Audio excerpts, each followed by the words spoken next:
universe. We are over each child that's born.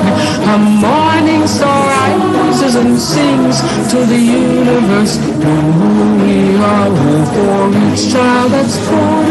A morning star rises and sings to the universe. We are our grandmother's prayers, and we are our grandfather's dreamings, and we are the breath of our ancestors. We are the spirit of God. We are mothers of courage, fathers of time, daughters of dust, and the sons of great visions. We're sisters of mercy, brothers of love, lovers of life, and the builders of nations. We're seekers of truth, keepers of faith, makers of peace, and the wisdom of ages. We are our grandmother's prayers.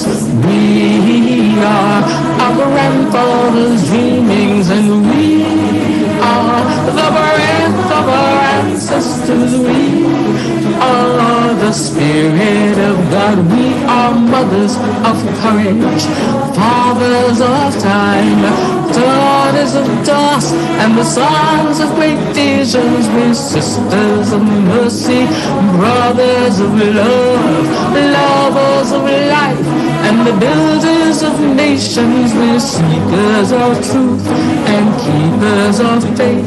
We are makers of peace and the wisdom of ages. We are our grandmother's prayers. We are our grandfather's dreamings, and we are the breath of our ancestors. We are the spirit of God. We are our grandmother's prayers, and we are our grandfather's dreamings. We are the breath of our ancestors. We are the spirit of God. For each child that's born, a morning star rises and sings to the universe. Who we are. For each child that's born, a morning star rises and sings to the universe. Who we are. We are one.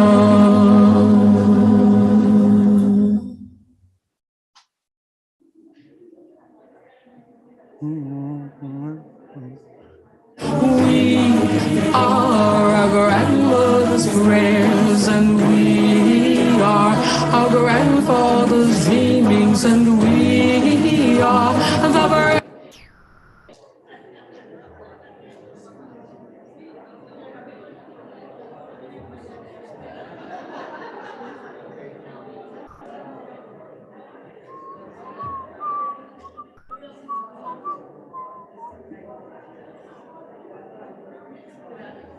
Hey, everybody, let's come on in and have a seat, please. The software that allows me to switch between cameras just failed on me. I'm shutting down the computer and starting it back up. Okay, does that mean we should wait until you're ready? But the question, I have another question for you. Get a little closer. Hello, everybody. Yeah, come on in and sit down. That's not a very gracious way to go, but we continually have new adventures in audio-visual excitement. And we may be struggling to get our Zoom and things. Is Zoom up and running? Zoom is up and running. Can you put Zoom on our camera, on our Not screen? right now. So, Can't put anything on the screen. so is it possible to send a message to Zoom that we're going to start up in a moment or two and tell them to wait? Yes. Can y'all wait a few minutes? All right, I will yell and whistle when it's time to start. Discuss amongst yourselves. Go ahead.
Come walk in rain with me.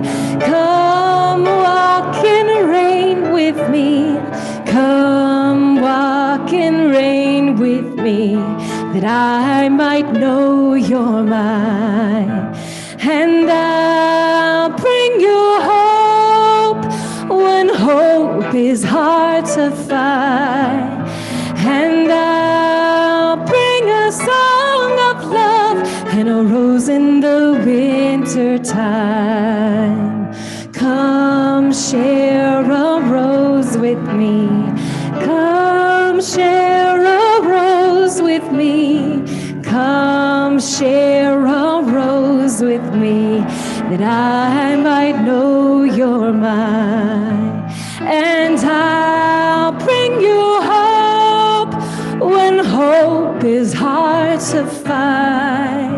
And I'll bring a song of love and a rose in the winter time.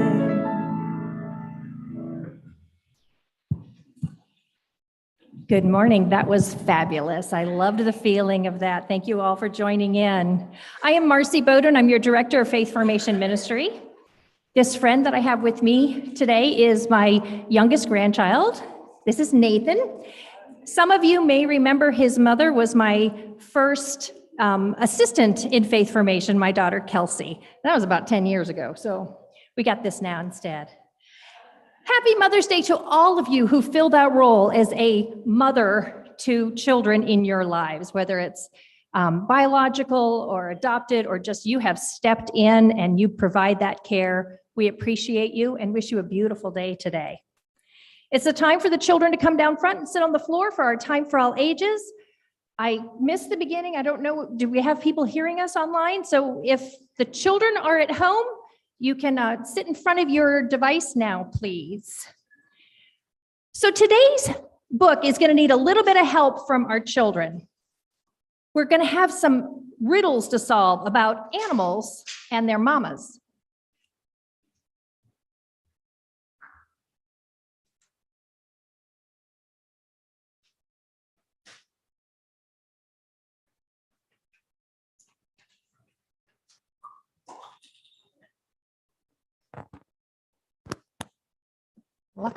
Battery stayed intact. Can you hear me? Is that on? Okay. All right. He's not sure. So, Is Your Mama a Llama was written by Deborah Garino and illustrated by Stephen Kellig. Do you remember this story? Yeah, this is a great story. I have seen it too. Yes, at your home. Excellent. So let's go to the first slide. Is your mama a llama? Can we go to the first slide? There we go. Is your mama a llama? I asked my friend Dave. No, she is not, is the answer Dave gave. She hangs by her feet and she lives in a cave. I do not believe that's how llamas behave. Oh, I said, you're right about that. I think that your mama sounds more like a, stand up and face this way.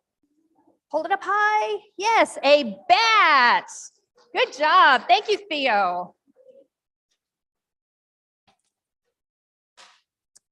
All right, next slide. Is your mama a llama? I asked my friend Fred. I'm looking to see. No, she is not, is what Freddie said. She has a long neck, white feathers and wings. I don't think a llama has all of those things. Oh, I said, you don't need to go on. I think that your mama must be a swan. Good job, Tavi. Thank you. All right. Oh, there we go. There we go. Is your mama a llama? I asked my friend Jane. No, she is not, Jane politely explained. She grazes on grass. She likes to say moo. I don't think that is what a llama would do.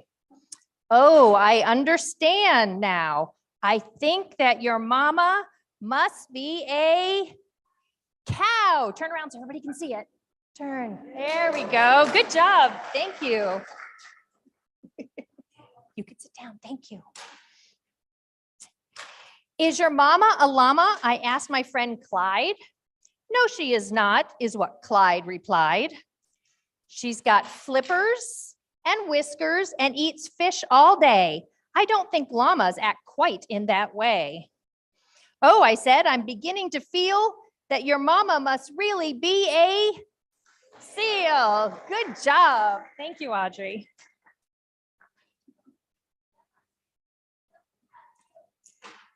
She does. Excellent. Is your mama a llama? I asked my friend Rhonda. No, she is not, is how Rhonda responded. She's got big hind legs and a pocket for me. So I don't think a llama is what she could be. Oh, I said, that is certainly true. I think that your mama's a kangaroo. Good job, Zelda. Thank you.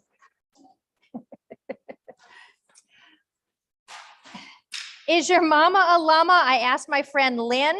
Oh, Lloyd, don't be silly, Lynn said with a grin. My mama has big ears, long lashes, and fur, and you of all people should know about her. Our mamas belong to the same herd, and you know all about llamas because you are one too. You are right, I said to my friend. My mama is a, stand up, please. Llama, stand up. Llama, good, thank you. And this is the end. All right, we are going to sing the children out. If you will make a bridge of love over our two aisles. Kids, remember, we're gonna go out through the glass doors and you'll meet your teachers on the patio. Thank you. This is an easy song. It's a call and repeat. We've been doing it the last 2 weeks. Thank you for the children.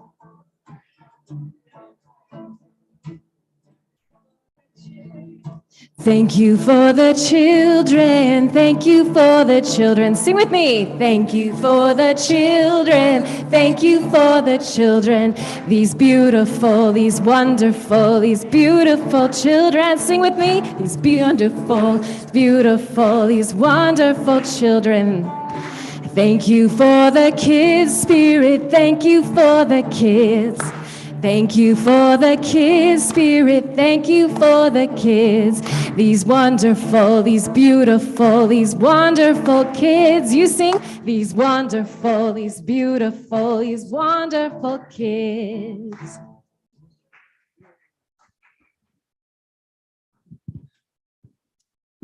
Welcome, everyone. Welcome to you on Zoom and on YouTube, whether you can see me or not. Welcome to all of you here in Valley Unitarian Universalist congregation. And happy Mother's Day to all of you mommies out there. My name is Ken St. John, and I am your associate in the worship service today. You may be a mother, a father, a child-free adult, or a child yourself. You are all welcome here. You may be close to your mother or estranged from her. You may have lost your mother, or you may be sitting in her lap right now. You are all welcome here.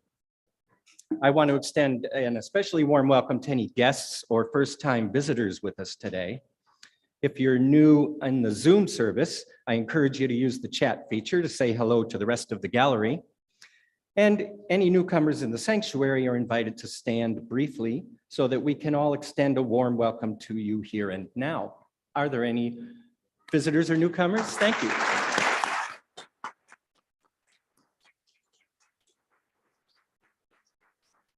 That's wonderful. After the service, there will be plenty of opportunities to meet and greet in small groups, both online and in person, including a coffee reception and treats outside the sanctuary and a welcome circle at the back of the sanctuary. If you're feeling the stress of motherhood, or stress from your mother, or any non-maternal challenges in life, the lay pastoral care associates are here to listen. This week, Melissa Bush and Janet Cantley will be on call for all your pastoral care needs. Melissa will be available in person here in the sanctuary at the front after the service. So here's a fun fact. I was born on Mother's Day, Sunday, May 11th. I'm sure this is one of the reasons I've always been my mom's favorite. among her 5 children. And most of you probably realize how the calendar works. Each year, it increments the day of the week when your birthday falls. So if it was on Sunday this year, it'll be Monday next year, except for leap years, when it skips a day. So with this rhythm, I figure my birthday is bound to fall on Mother's Day, Sunday, every 5 to 6 years. And that's the day when the planets align and all the stars twinkle more brightly, and it's always been special to me and Mom anyway. But occasionally, a leap year will cause my birthday to skip over Sunday, going from Saturday one year straight to Monday the next. 2020 was one of those leap years when I was robbed of my birthright to share the spotlight with Mom on Mother's Day. That fate-filled Sunday also turned out to be the last Mother's Day of her lifetime. Around Christmas that year, she contracted COVID-19 and suffered a stroke. She recovered from the virus, but not from the stroke, and she passed away Easter morning in 2021. My parents had divorced when I was a newly married young adult, and when my mother met her second husband, she became born again as a Pentecostal evangelical Christian. For a while, they belonged to the Azusa World Ministries in Phoenix, where they were both ordained and focused the rest of their lives ministering to other Christians. Her husband, Al, organized and presided over her memorial service at their church. In the service, Al and others praised her for her ministry and repeatedly referred to her as a prophet. It seemed they believed she had an exceptional connection to the divine, which included things like speaking in tongues and being a direct conduit of God's love into their lives. My siblings and I looked at each other as we suppressed the urge to roll our eyes. We remembered her a little less glamorous way. She married at 18 years old, had her first child when she was 19, and didn't start her college education until about the same time I started mine. She was not a great cook. She didn't do much housework. And we thought she put more energy into community theater and teaching dance than she did into mothering us. But there was never any question about her capacity to love. She was especially gifted with compassion, forgiveness, and acceptance. Those testimonies at her service caused me to recall that, from the perspective of her little boy, God's love did beam from her eyes, and the sound of her voice was always a reliable comfort to me. And the things I miss most now are those deep brown eyes and the soothing sound of her voice. Now, I suspect that most moms possess this ability to channel love, wherever it comes from, into the lives of their children, and can give comfort just by their very presence. On behalf of everyone who has a mother or who ever had a mother, I thank all of you mommies for that gift you share with us. And next up, Reverend Fred will speak to us about other ways we can channel gifts.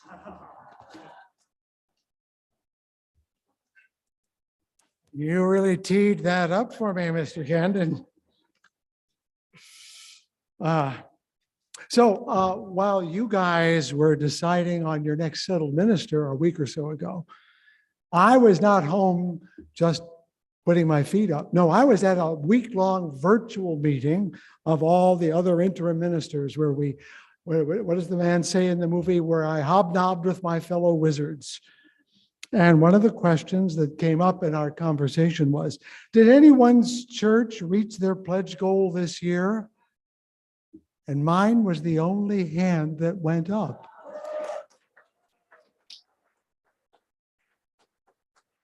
Now, it has been very hard everywhere, but for some reason you were the exception.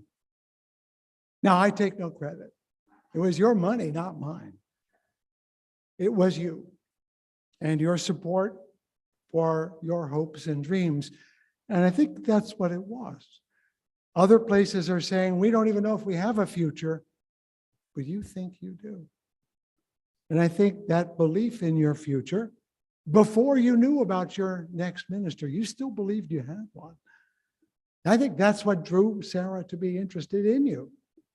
People follow people with dreams. I think that's also something you see in her. I think you know how to dream together. At that same meeting, someone told me that VUU is one of our up and coming congregations. No, you are up and running. You don't have to come anywhere. You are here, which is to say you are doing the work that needs to be done. And that's why we ask for your support every week, whether you have made a pledge or not, whether you have made a pledge and you still put money in the pot or not, whether you are ready to throw a little extra in the pot, because we would love to be able to have brand new AV equipment for our brand new minister, for your brand new future. Whether or not you do that, I want you to remember that you are on a marathon of ministry. You're up and running. And if you've ever watched marathons, as the runners come along, there are tables where they slow down and pick up a water jug and they either drink it or splash it on their heads, or they eat a candy bar or something. And that's what the Sunday offering is. It's that pause to rehydrate.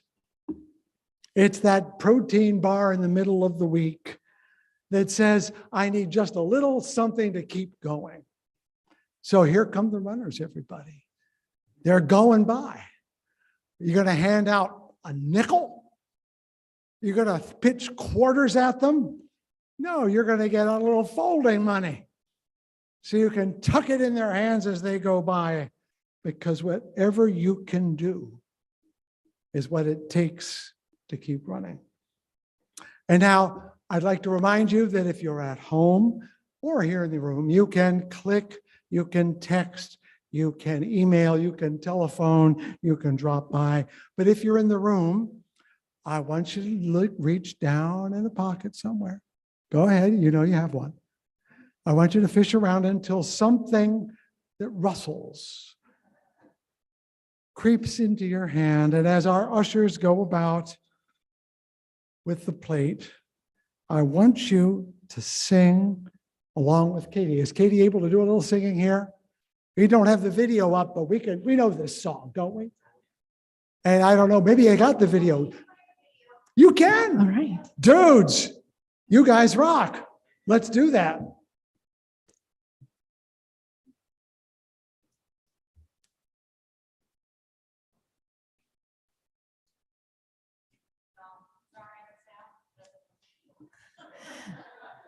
That's okay. Go ahead and turn to number 402 in your gray hymnal. And on Zoom, you have the lyrics. This is a beautiful hymn to sing as we take this offering together. From you I receive, to you I give, together we share, and from this we live. Let's do one more. From you I receive, to you I give, together we share, and from this we live. Now let's sing it with just our voices. Please join me. From you I receive, to you I give, together we share, and from this we live. Beautiful singing. Thank you. Well, now is our time for centering. And thank you, Ken, for speaking about your mother and sharing, because Mother's Day can bring a bunch of different emotions. Perhaps you're filled with joy as you reflect on all that you're grateful for your own mother. Perhaps you're in the midst of mothering, going through the day-to-day challenges and the deep joys that come from it. Perhaps your mother has passed, and it brings not only a moment of gratitude, but some ache in your heart. And perhaps you had a complicated relationship with your mother, and it brings complicated emotions. I want you to know that it's all welcome here. And I invite you now to reflect on either your own mother or somebody in your life that represents that mothering figure. And have a moment of gratitude for the nurturing and for moments that she brought, or he brought, or they brought to you in your life. So let's sing together. Turn to 409, Sleep, My Child.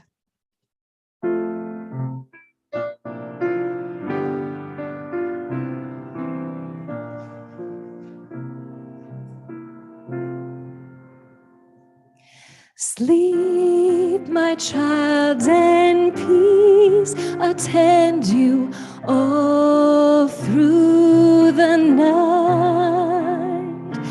I who love you shall be near you all through the night.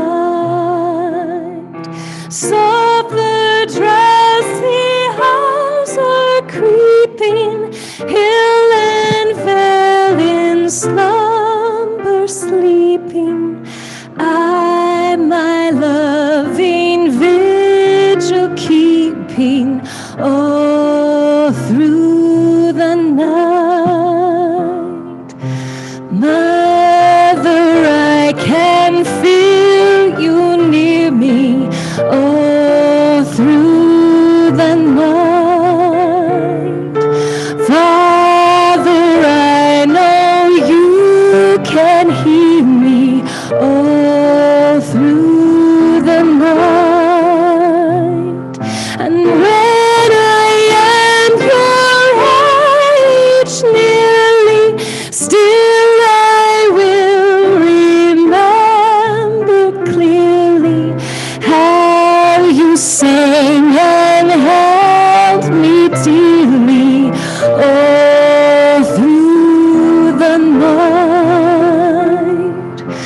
While the moon her watch is keeping all through the night. While one half the world is sleeping all through the night.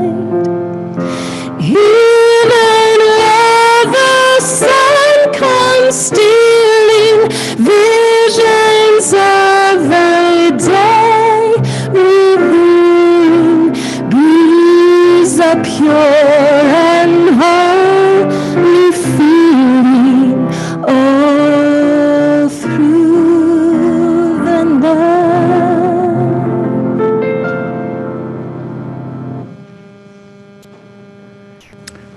Thank you, Katie. Thank you. Now, I have a story to tell before I do my prayer. If you have a gray hymn book, open it to the beginning part with the forward. Okay? Not the music part, there's a little forward, an introduction. You found it?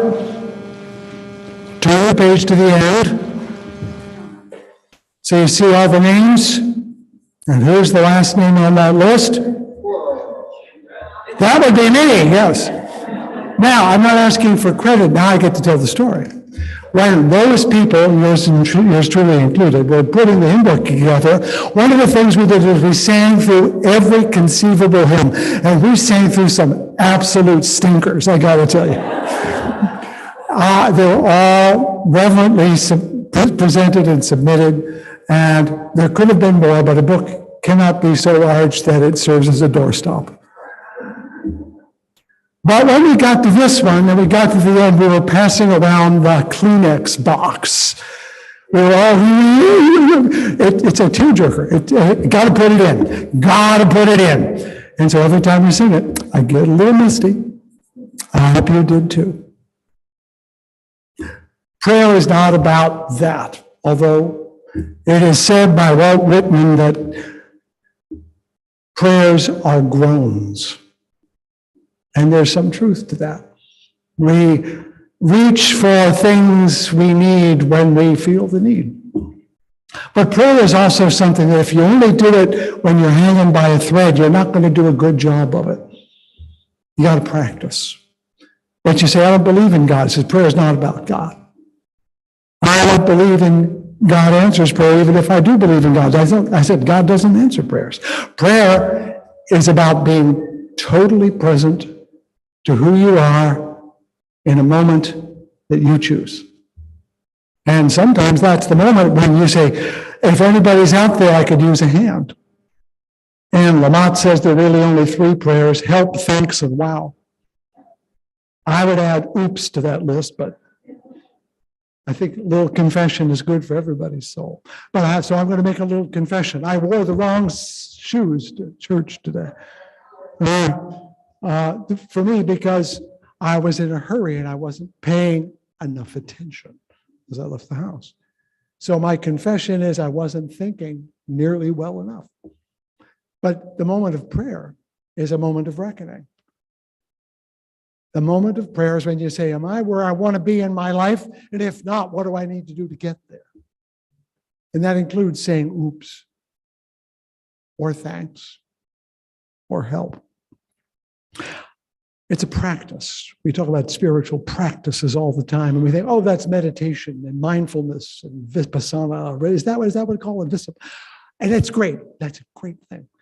But the point is doing it over and over again, so that you get better at it. I'm going to criticize you now. You're not following your practice of wearing your wristbands. Why is that important? Because my wife is home and she's immunocompromised, and I don't want to take COVID home as a gift from Arizona. That doesn't mean I need you to wear a mask, but it means that when you wear that, you're remembering other people are in a different place. That's the practice of compassion. Talk about your Buddhist point of view. Compassion means that person needs to stay 8 feet away, and I need to respect that. And my love for that person comes not from hugging, but from standing back. My love and compassion means seeing you for who you are, not who I want you to be. It means where you need to be in your life is where I will salute you. And if you're crawling, I'm cheering. And if you're running, I'm cheering. And if you're crying, I'm crying with you. So I want you to practice that every Sunday. No, you don't need to wear one, but someone else does. So our prayer practice is not what do I need to be for me? It's always who do I need to be for others? And that's what this moment, this hour is about. And with that prayerful thought, Katie will gather us into a prayerful place with music. I get to be the one. Is that what you're doing? And Ken's going to get out of the way because this is the Katie and Andrew show, and they make some wonderful music. That's 1, 2. Can you want to hear me? Nope. All right.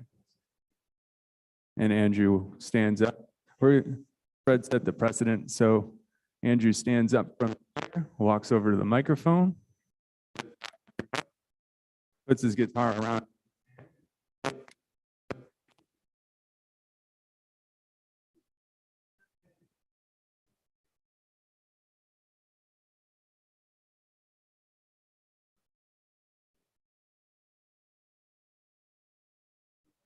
Or there we go. Good morning. And I want to clarify, this is not the Andrew and Katie show. This is the VUU community. But we are happy to share our gifts with you, to inspire you and to move you. And this song is really for all of the teachers, all of the aunties, the grandmas, and especially the mothers.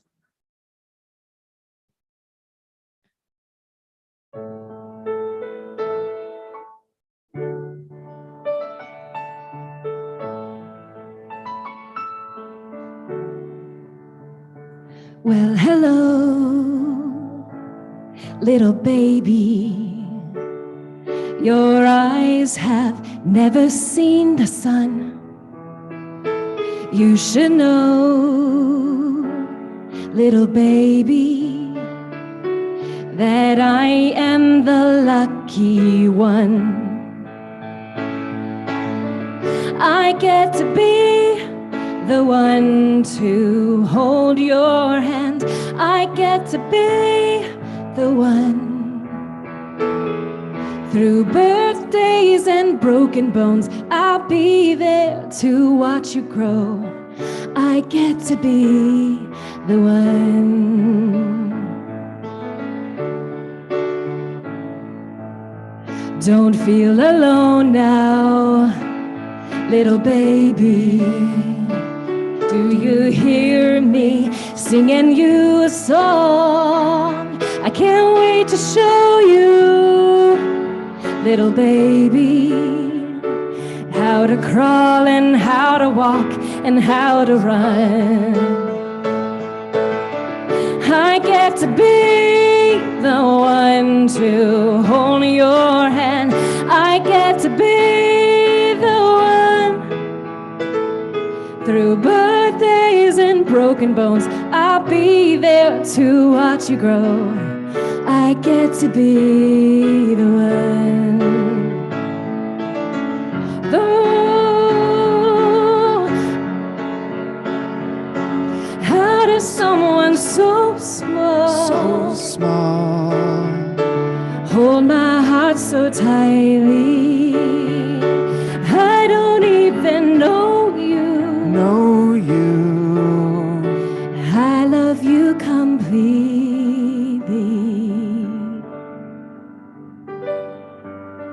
I get to be the one to hold your hand. I get to be the one. Through birthdays and broken bones, I'll be there to watch you grow. I get to be the one. Ooh, ooh, ooh.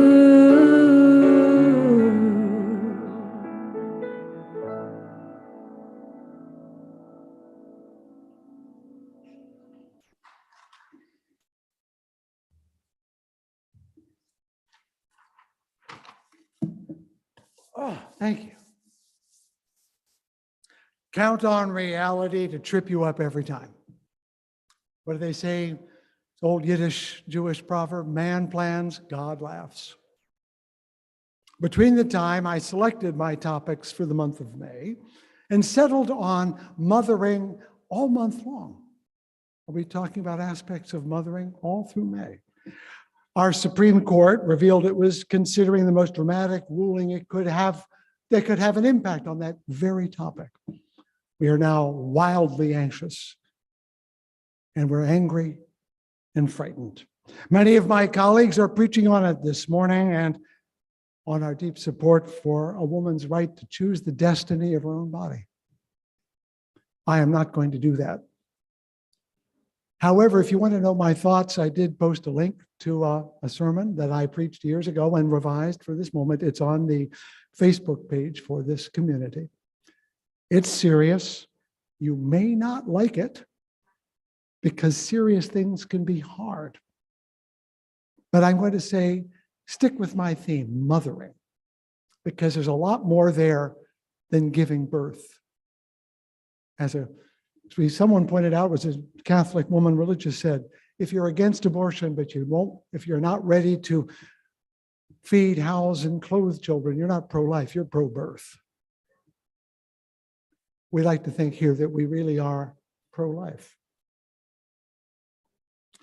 If that decision turns out as it seems to appear, it will have an impact well beyond the issue of abortion itself. Those who have labored to undo a woman's right to choose have worked now for decades, for 50 years, to change it.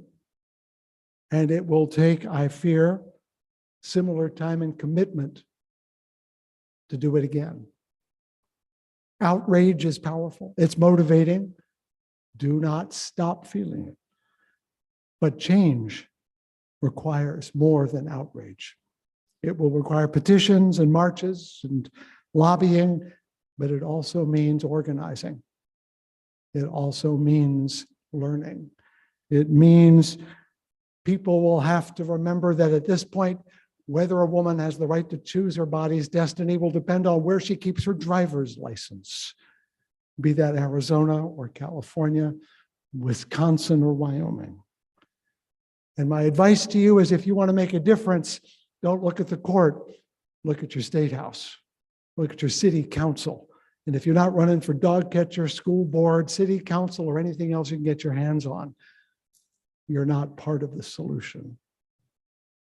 That's my sobering advice, but I don't want to be sober today. I don't want to be drunken either. I want to be more wholesome. So in the shadow of all that uncertainty, which falls ironically on Mother's Day, I want to tell you this is the worst Sunday of the year for me. I hate it. Absolutely hate it. If you're a guy and you're a preacher, preaching about Mother's Day, you're preaching, shall we say, from an outsider's perspective, no matter where you are.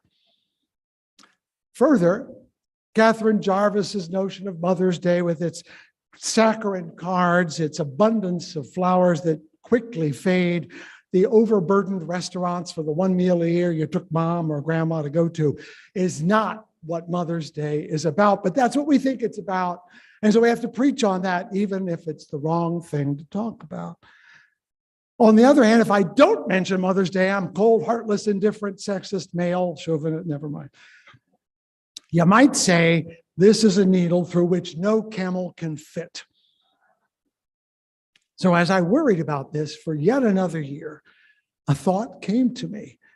Worry is a great begetter of thoughts. The work that I do as a clergyman is more like mothering than any other job I can think of. Or maybe it's really the other way around, that religion is really spiritual mothering. And so this week and next week, and on the last Sunday in May, because the one intervening is when our high schoolers get to talk to you, and that will be wonderful. On the remaining 3 Sundays in May, I'm going to talk about mothering, because if you've tried to say everything about moms on one Sunday, you've got it all wrong. But what I'm coming down to in so many different ways is that mothering is ministry. And ministry is basically mothering, no matter who does it. And the place I want to start to illustrate this is in my bathroom. No photographs. Once a week, when I am home, it is my task to clean the toilets and sinks and wipe down the shower. I actually do get down on my knees. I put on the rubber gloves. I get out the bleach, the scouring powder, and the toilet brush, and I stink up the place until it's as clean as I can make it. When I'm done with that, I get out the vacuum cleaner. I run it all over the house. And at least every now and then, I make sure I go over the baseboards.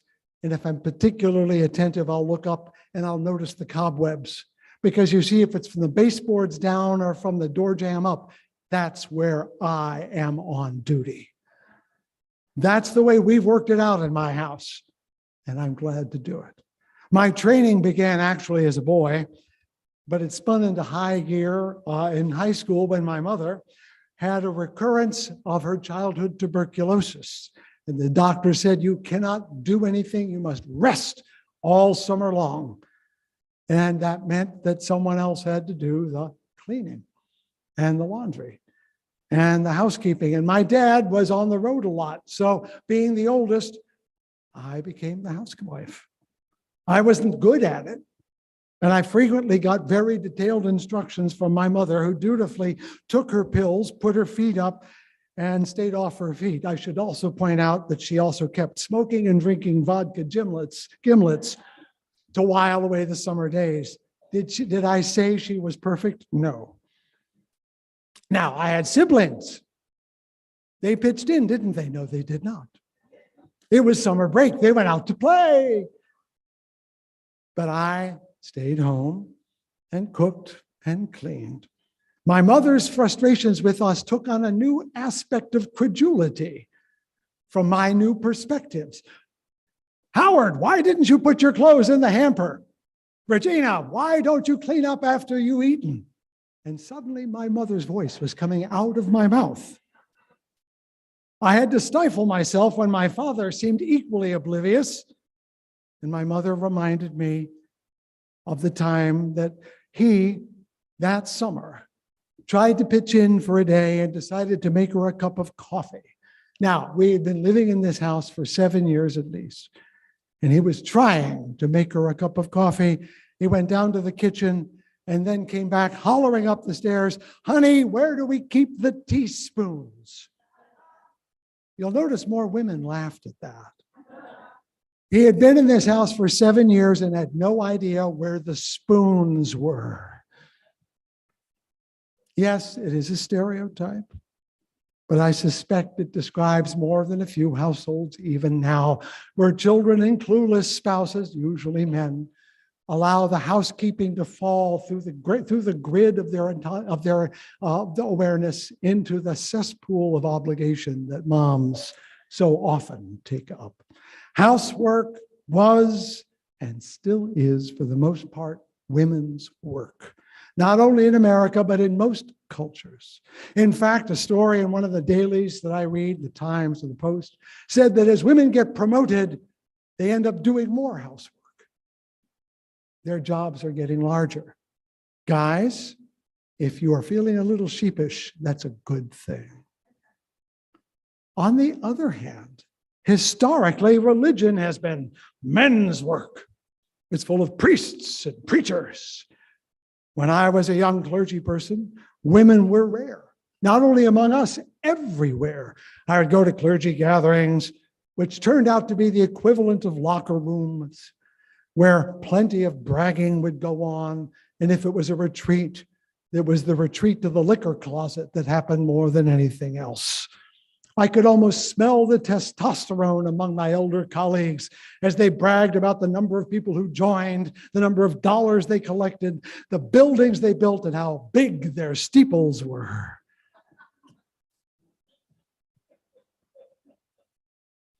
My church was very small.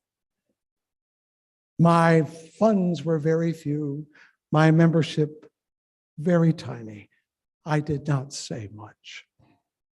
But it was during that time that I happened upon an article by a woman, my age probably, then preparing for the Episcopal priesthood, which was only permitted in a very few dioceses then. It was quite the controversy in the 70s and 80s.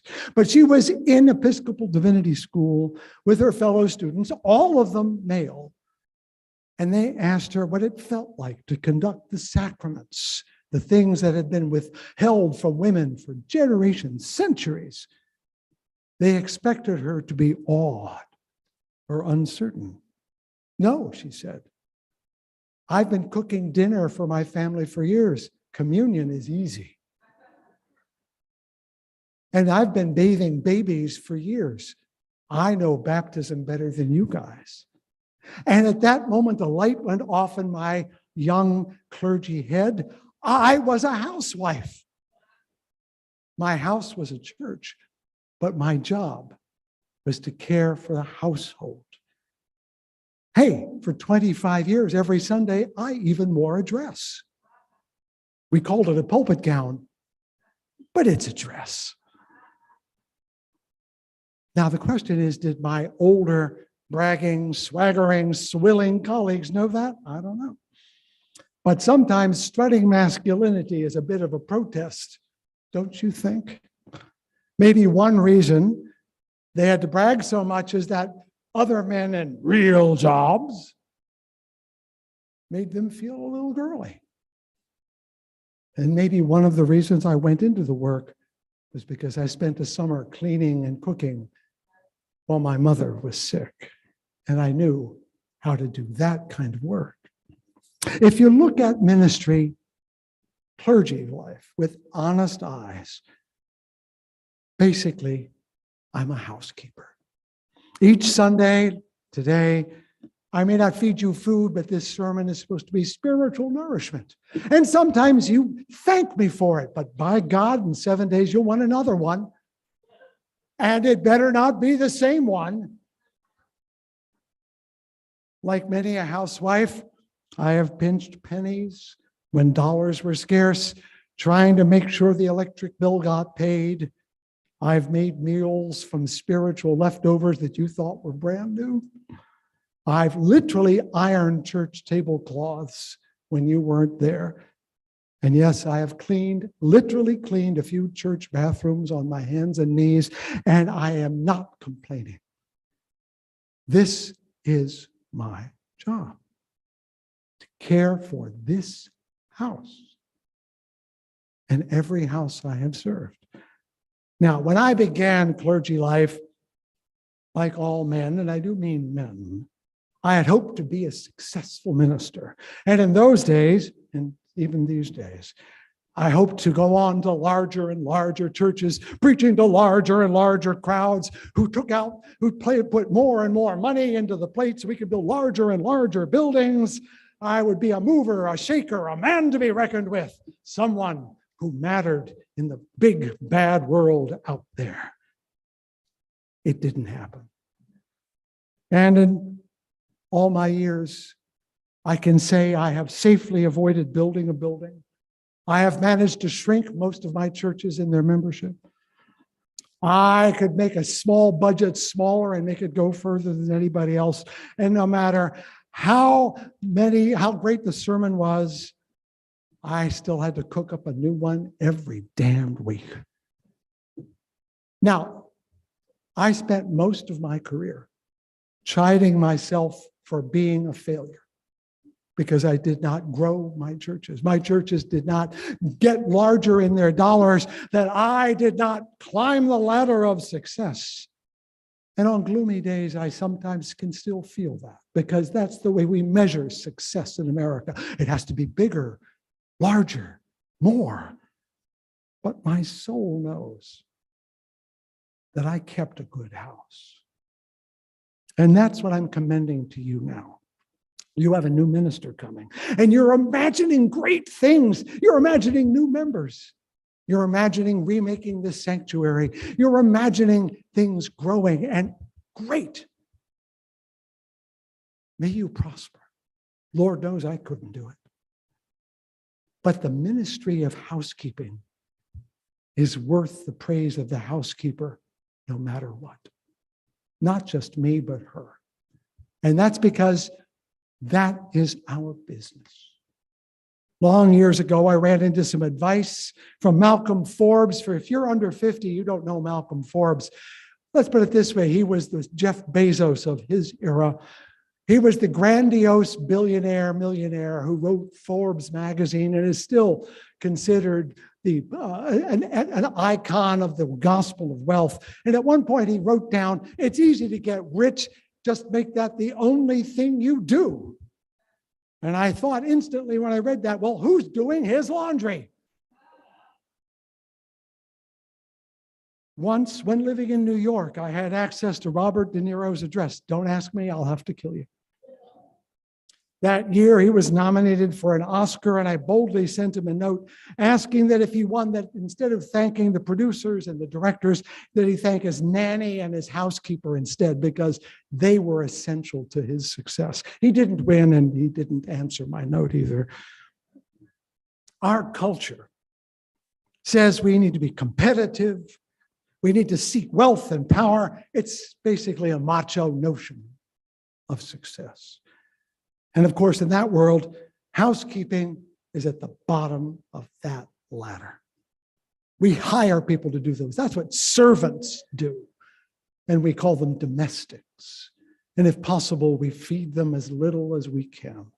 Those who clean and cook and keep house, whether it's in your home or a hotel or in an office after business hours, whoever empties the trash, who scrubs the toilets, they're at the bottom of the social heap. They have no power. And they're there because we all know they're not bold enough or strong enough or visionary enough to get rich. Maintenance workers are at the bottom of our ladder. Who here wants to be a garbage collector when they grow up?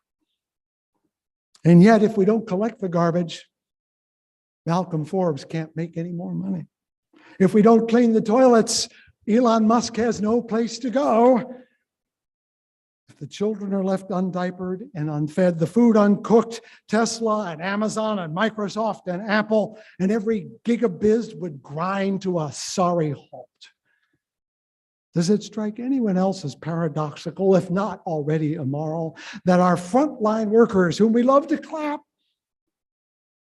are the most criticized, least paid, most ignored, least respected members of our society? At some point, I began to let go of my need to be success. I said began. I'm still working on it. And I decided to start embracing my inner housewife, my religious homemaking, that I'm a spiritual cook and bottle washer, and that's okay. Okay. It's going to be okay eventually. Because I know in my soul, if not my head, that this is our calling. And if I didn't do that and was out there marching at the State House every week, you would have every reason to say, well, why have you left all the dishes in the sink? And if I do nothing but clean the dishes, I will have done my job, and so will she.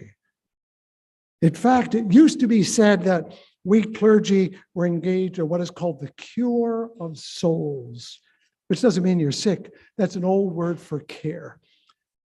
And caring is not just the hugging and the kissing we heard in the songs. It's the laundry. It's the cooking. It's the kissing of the boo-boos. It's the putting away of the stuff. A dear colleague passed away recently, someone I met 40 some years ago, maybe 50. He said that no matter how many sermons you preach, what your people will remember is that you love them. Now, what does that mean? Well, in the ministry of housekeeping, it is the cooking and the cleaning. Who knows Fiddler on the Roof? Everyone know, some of you know that show? There's a great song when Tevye, having heard that his daughter wants to marry for love, turns to his wife Golda and says, "Do you love me?" And she says, "Do I what? Do you love me? Do I love you?" She says, "For 25 years I've washed your clothes, cooked your meals, cleaned your house, given you children, milked the cow. After 25 years, why talk about love right now?" And yet that's exactly what she's talking about.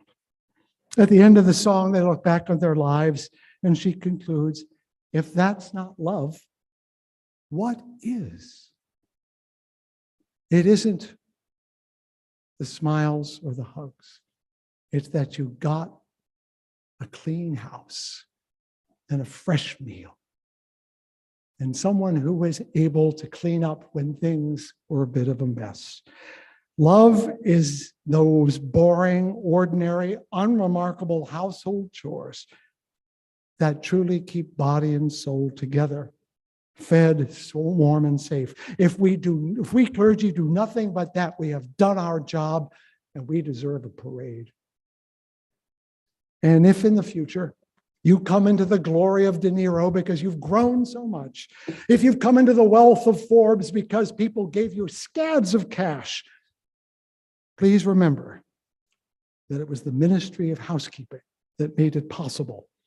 And be sure to leave a very generous tip.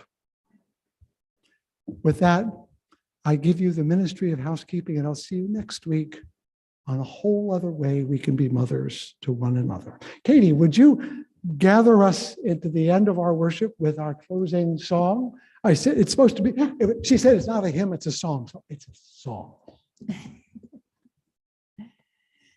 Yes, thank you, Reverend Fred, for that sermon. We get to be the ones to show up for this community. And so I'm going to ask you to stand in body or in spirit. Allow yourself to move. This is a fun song. And if the lyrics disappear from the screen, it's a call and repeat. So just follow along with us. But we're going to claim together that we are the light and that this is the place that we are going to let it shine.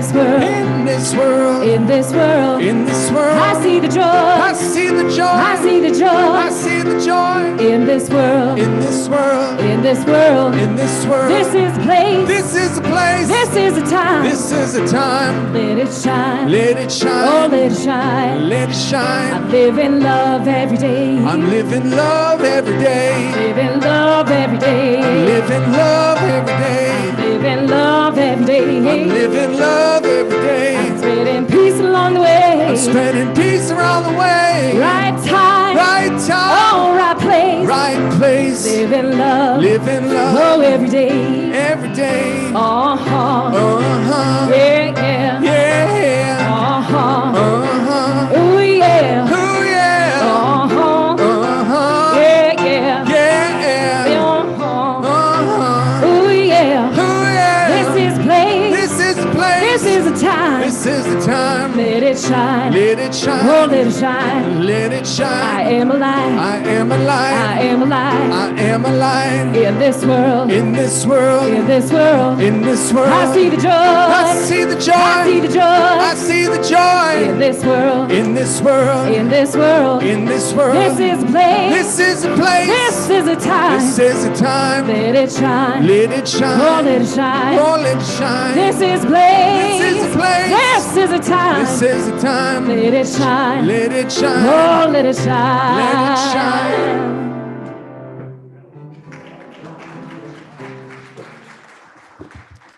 The wonderful poet May Sarton wrote, "Help us to be the always hopeful gardeners of the Spirit." I love that, gardeners of the Spirit, because we know that without darkness, nothing comes to birth, as without light, nothing flowers. Our mothering task of the world is to garden truth and love and justice into flower. And if here you have found the capacity to do it one more week, we have succeeded. And with that hope in mind, I invite Ken to help us extinguish the flame, but extinguish the chalice, but not the flame. Please recite along with me our chalice extinguishing words. Though we extinguish the chalice, our connection to each other and this community remains. May its light guide us this week as we walk the path of justice, speak words of love, and fill our world with compassion until we meet again. Thank you, everyone, and please have a wonderful Mother's Day and go in peace.